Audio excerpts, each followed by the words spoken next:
yeah, like overall, they're not disappointing, but individually, there have been some disappointments. Should we start with the disappointments or should we go with the happy stuff first? Let's start with the disappointments. I always end on a happy note.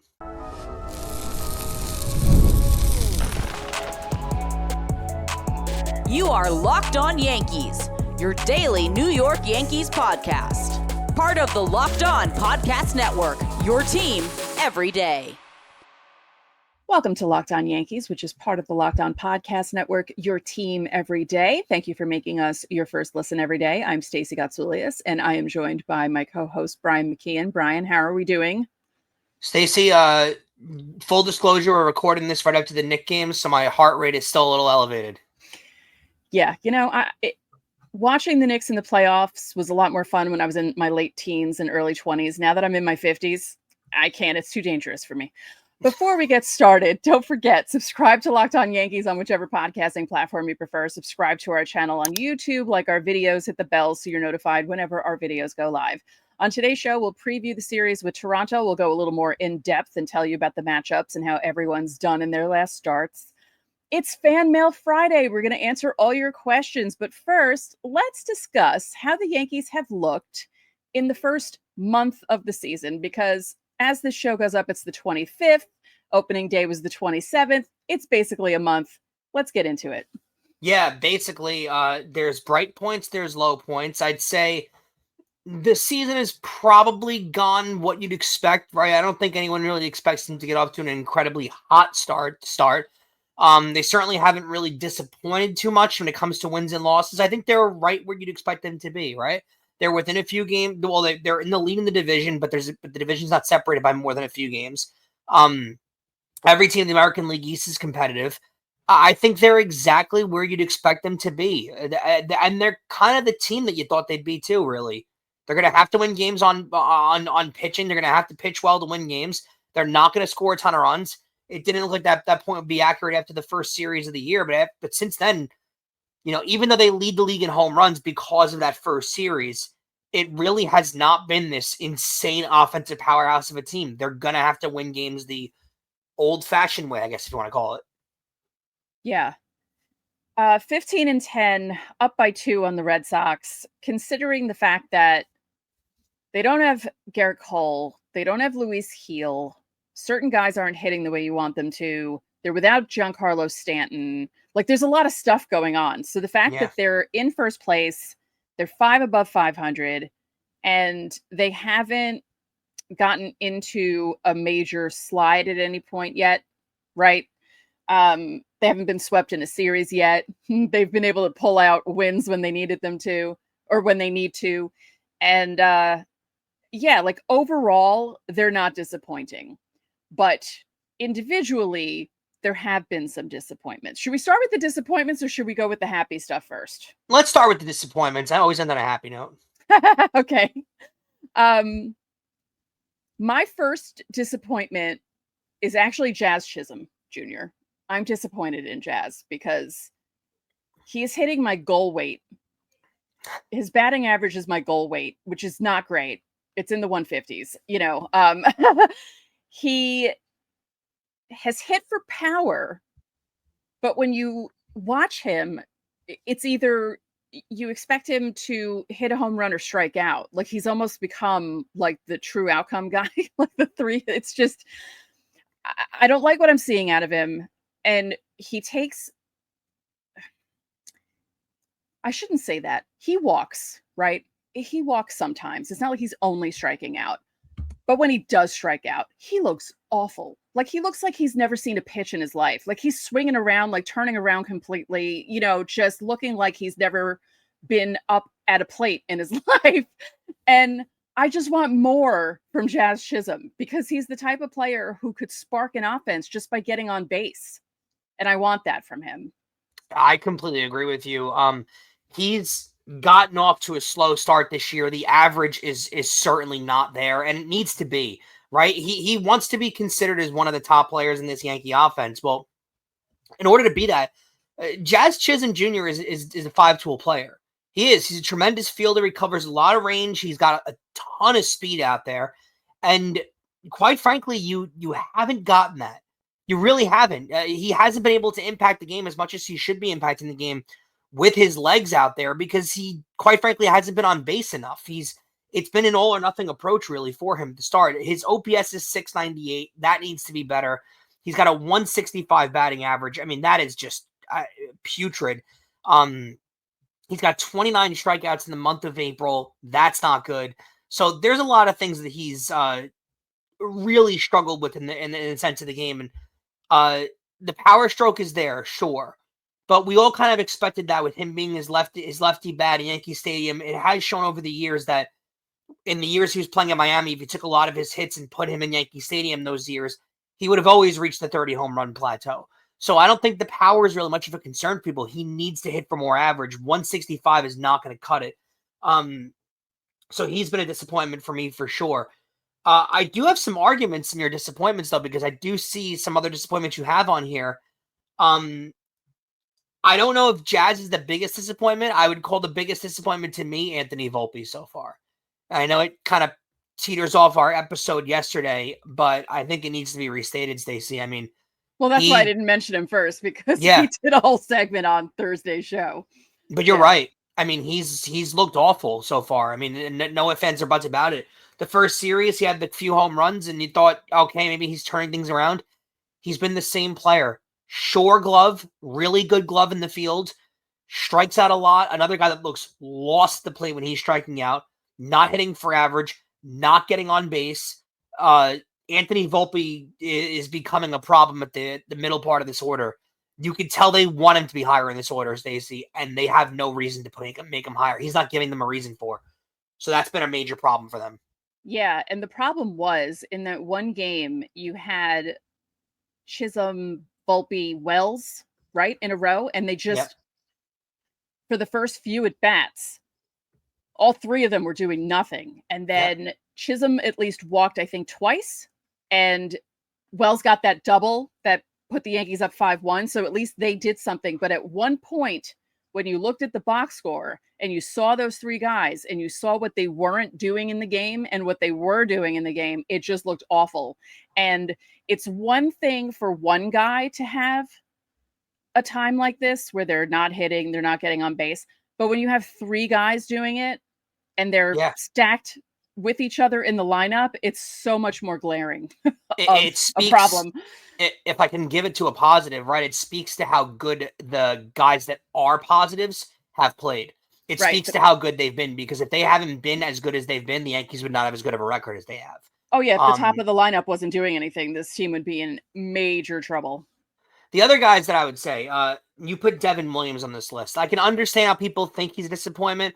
I'm not as concerned with him. I think he got off to a little bit of a slow, shaky start, and he has the one blown save.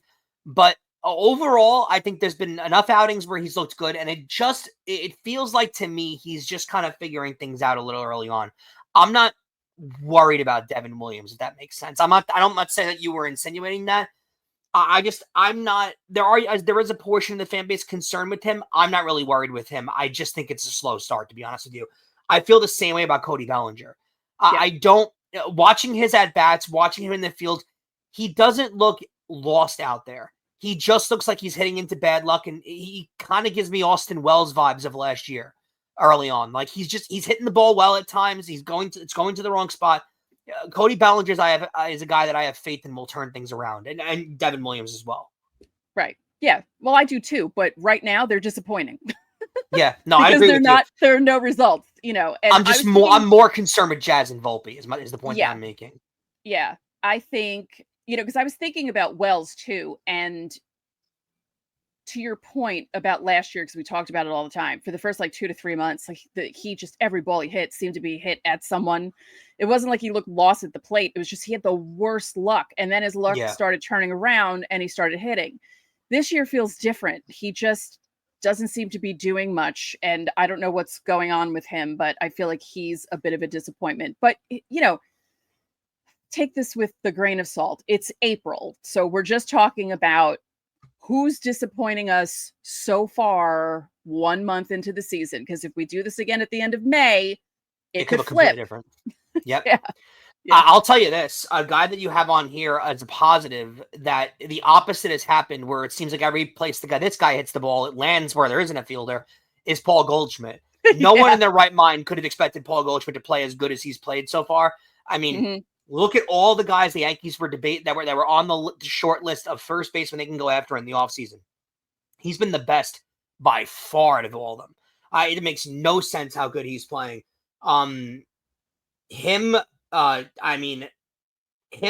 Judge is, we've said enough about Judge, quite frankly, so far. The other one that I think needs to be, Max Fried's been incredible also. Ben Rice, though, he deserves his props. I mean, he's making Yankee fans not be worried about when Stanton gets back. Not care at all, right? Like, when Stanton gets back, he gets back at this point. It's not making you sweat one bit how long Giancarlo Stanton takes, because Ben Rice has been that good. The power is there, the average is there, and we've been saying it all. Yeah, and we've been saying it all year too. When he hits the ball, he hits the ball. He barrels up every ball, and he hits it really hard. So, I mean, overall, Stacey, what I'd say too, the way they're playing would give me confidence for two reasons going forward in the season. A, no one in the American League has defined themselves. Nobody. The entire league they play in right now, there is not one team that has played above and beyond better than anybody else.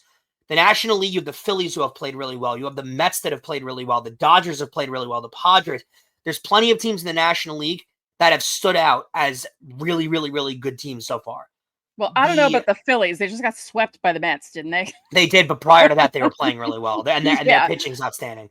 Yeah. The American League has nobody. Legitimately nobody that stood out. So there is that. Plus, in their own division, Stacey, the American League East has gotten unbelievably mediocre.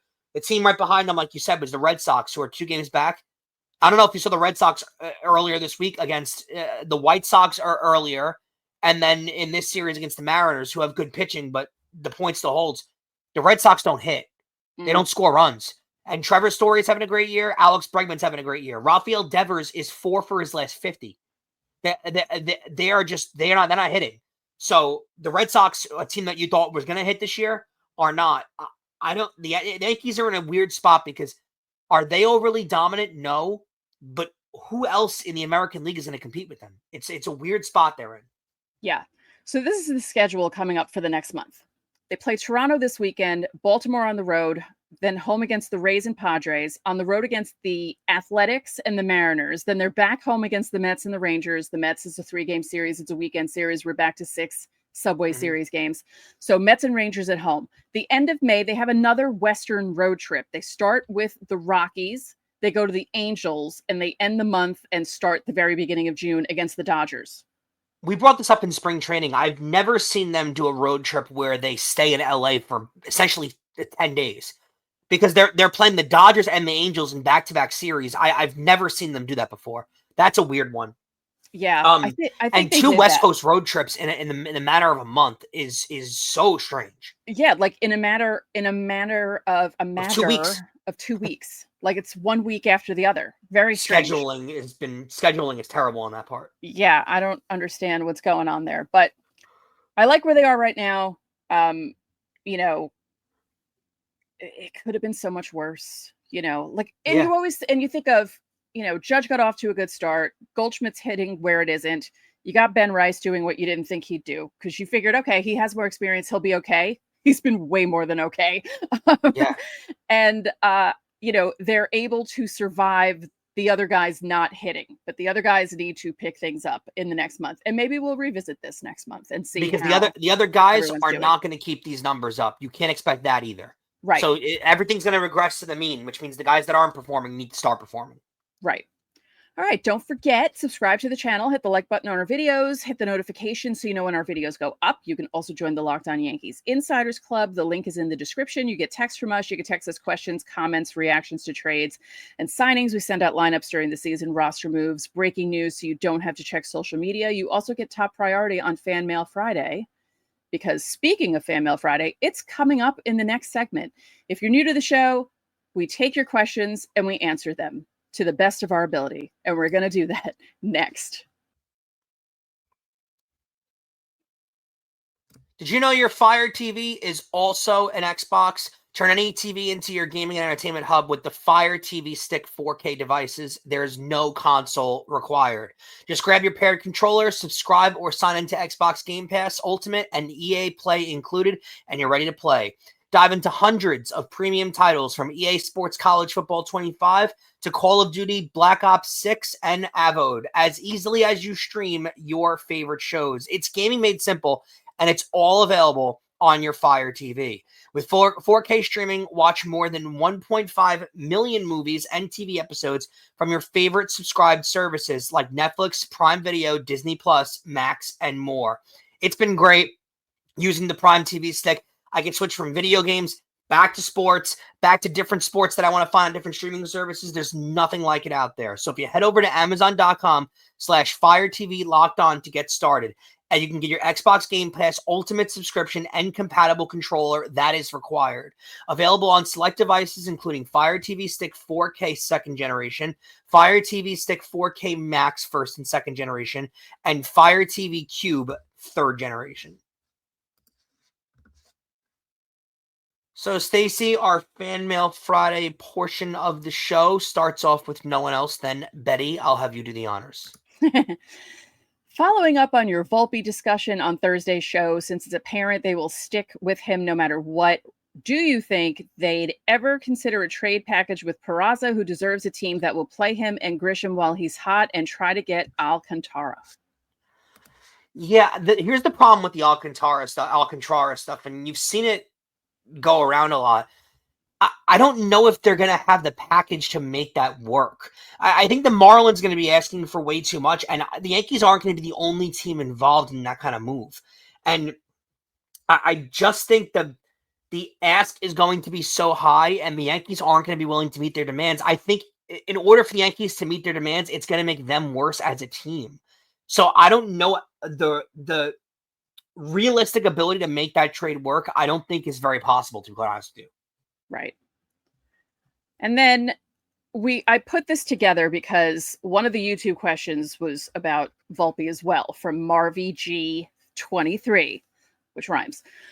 Since Volpe have decided that he's a power hitter / home run guy exclusively, instead of just trying to put the ball in play, and it isn't working, what should the Yankees do? Give him a few days off? Yeah, I don't know if that kind of stuff helps, though. Right. You can't send him down at this point. He's played too much in the major leagues. Sending him down, I don't think does anything. I don't think he's decided that he's a home run guy. It's not like launch angle is a big thing with him, where you see him trying to uppercut the ball. I think he just struggles. I think he's just been struggling a lot.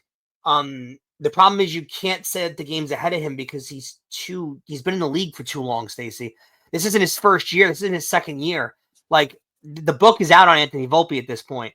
So I don't know. I don't get the sense that he's a power home run kind of guy, but they got to fix something here, and it's got to happen sooner rather than later. Right. David F says, based upon the Yankees' performance so far this year, what area should the team focus on most improving? Unfortunately, not Boone.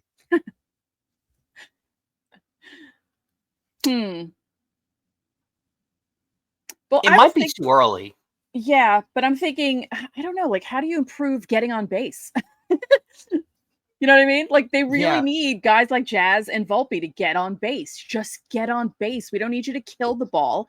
It's nice if you do, of course, but there are certain guys that I feel like not that their baseball IQ is not good, but I think that some of these guys just have it in their head that they need to hit the crap out of the ball, and they don't need to all the time. Just get on base. With the publicity and the popularity of launch angle and exit velo, there's this obsession with wanting to be on social media all the time with, who had the highest exit velo, who had the ball the furthest. Right. And guys kind of get away from just, basic baseball.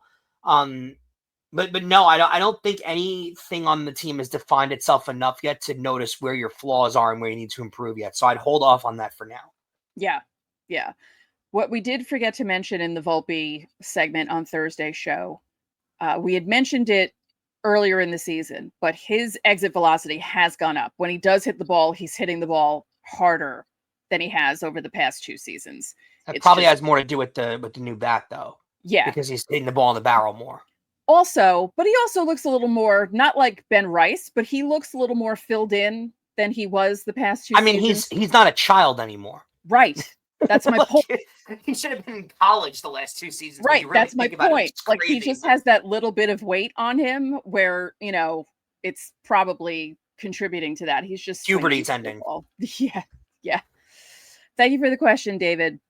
Eric S. asks, it is early, but is there one untouchable prospect not to trade this year?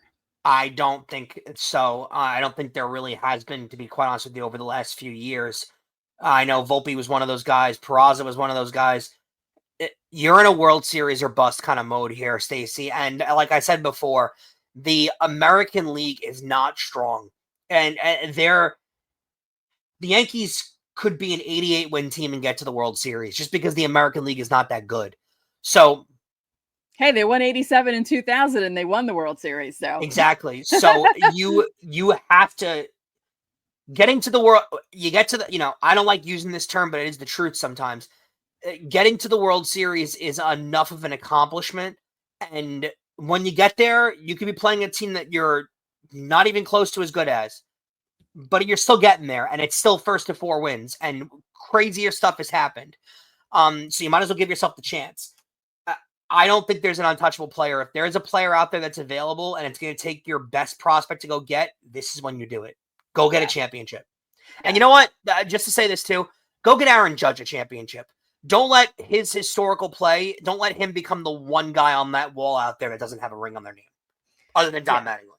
I would like to add or amend my statement about the 2000 Yankees. I realize 98, 99, a lot of the guys were still there. So even though they only won 87 games, they still had that same core. And I get it, but they didn't look that great. And heading into those playoffs, it wasn't such a slam dunk like, oh, they're definitely going to win. I mean, Sports Illustrated picked the Mets to win the World Series in 5 against the Yankees that year. So they also had a god-awful September in that year in 2000. Right. So they backed into the playoffs. Was bad. Yeah. Last fan mail question. Haiti UU76 says, you guys are great. Keep me from putting my foot through my TV. What do you think Brian Cashman has on the Steinbrenner family? Why was he given the GM position for life? It's a great question, Haiti UU. I think the Steinbrenner family, the current iteration of it, views Brian Cashman as a sibling. And I think George viewed him as a son. And I think it's hard to part with a guy who literally is ingrained like family in that organization. Yeah. You got to remember too, Stacey, this is a guy who's been working for this organization for damn near 40 years as a part of the organization. It's a long time to be with an organization to be through all of the things that he's been through. So, it's 34. That's not close to 40, but I get your point. It's pretty close to 40. No, it's not. It's 6 years from 40. No, it's not. It's closer to 30 than it is to 40. Say 35. Okay. It's a long amount of time to be working with the team, especially in today's era of professional sports when the New York Rangers have been through 3 coaches in the last 5 years. So when you look at it that way, it's weird, and he's been with this team for a long time. I think they view him as part of the family. All right, coming up, we'll preview the series against Toronto next.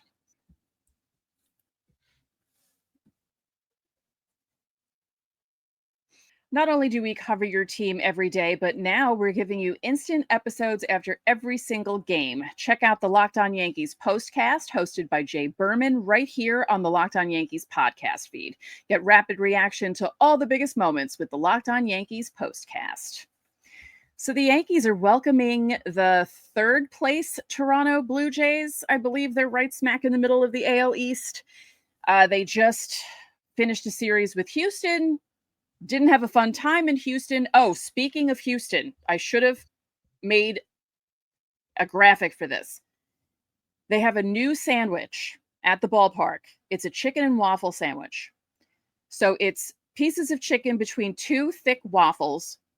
There is bacon onion jam, pepper jack cheese and some sort of honey chipotle aioli on it. Oof. Sounds like a heart attack. Yes.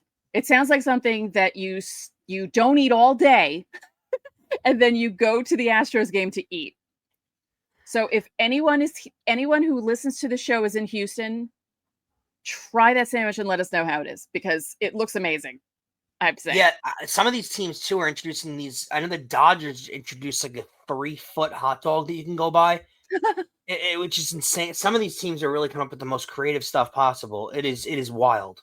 Oh, and one quick thing before we do this. Did you hear about Commissioner Manfred when Dodgers fans were complaining about it being too expensive for them to go to Dodger Stadium? He basically told them to go see the Angels. Did he? Well, I mean, not terrible advice. I mean, it is cheaper to go to an Angels game. Yeah, but you shouldn't say that as the commissioner of baseball. Come on. Yeah, there's a lot of things that he doesn't really get it. No. More often than not. Yeah, he's a little behind usually when it comes to improving things with the sport. Yeah. All right, let's get into this preview because we're going too long here. Okay. Game 1 tonight, 7:05. Carlos Carrasco, 1-1 with a 6.53 ERA against Jose Barrios, 1-1 with a 5.02 ERA.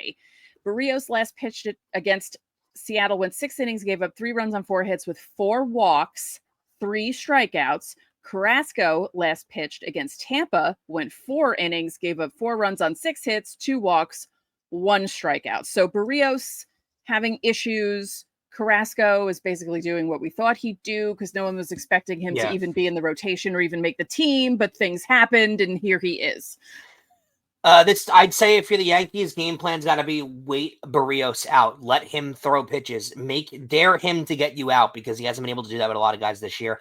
Also, side note with this game, we will be on just before this game starts. About 6:15, we'll be going live to preview this game and the series. So you guys can look forward to that too.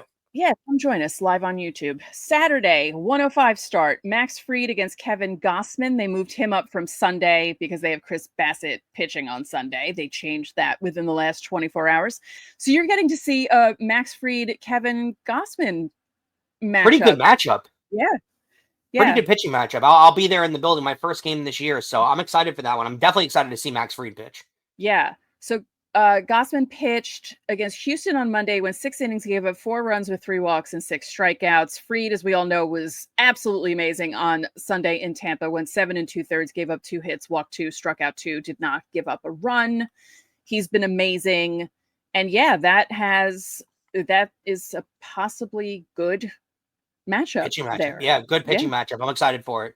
Yeah, and then on Sunday in the finale, 1:35 start, Clark Schmidt against Chris Bassett. That's lopsided because Clark Schmidt is 0-1 with a 7.45 ERA. It was bloated because of what happened in Detroit. And Chris Bassett is 2-1 with a 1.88 ERA. He last pitched in Houston on Tuesday, went 5 1/3. He gave up 4 runs on 7 hits and walked 1 and struck out 3. Friday and Sunday, I think, are the games that you'll get the most runs scored in. I am concerned about being there Saturday. It's the first time I'm going with my girlfriend, and she's not a huge baseball fan, so I feel like you want more runs for someone who's not a big baseball fan. I feel like it's hard to someone who doesn't know baseball or isn't like a huge baseball fan. It's hard to get them into a really good pitching matchup. Right. Like you need to really appreciate the sport to really appreciate a pitching matchup. Yeah. I don't think she's gonna take a lot of fancy in me being like, "Oh, what a curveball decision there from out of Fried." So we'll report back on Monday to how the excitement level went. I'm sure we're in for a 2-1 final from on Saturday. Okay, now that you said that, that's not going to happen because there was a game in 2009, Yankees Mets. It was the Sunday game, and it wasn't an ESPN game. It was actually a day game. And it was Johan Santana against AJ Burnett. And I was like, oh my God, this is going to be like a 9-8 game. Mm-hmm. And it was like 15-0 Yankees. Like the Yankees jumped all over Johan Santana and AJ Burnett was just mowing guys down. I'm like I was sitting there in the stands like, what is happening right now? They had a theme for that with Johan because I went to a game, Johan versus CeCe, where they got all over Johan too. So they had a theme for that. Yeah, yeah. The game I was at, Mark Teixeira hit a grand slam. Wow. Yeah. Nice. Nice. Yeah, the 15-0 game, 15-0 or 14-0. I gotta look that up. It was one of those two, but it was not what I expected at all. I was very happy with the result, obviously, because in the Subway Series you want the Yankees to win, but that was not what I was expecting at all. That was the same series where the drop pop-up happened on the Friday night. Luis Castillo on A-Rod, yeah. And then there was that foggy, horrible game on Saturday that Pettit lost, and then AJ Burnett won the Sunday game. So, yeah. That was 09, I think. It was 09. Yep. June of 09. I remember very well. Unbelievable. I remember that, at least. All right, well. Drops the ball. Yeah, so Brian will let us know how the game went when he. Yeah, I'll throw up a short after Saturday's game from the stadium so you guys can see and stuff. I'll be in the bleachers as I usually am. We'll see how it goes. We'll report on the hopefully high scoring affair. Yeah, and again, we're going live on YouTube 6:15 later tonight as you're watching this.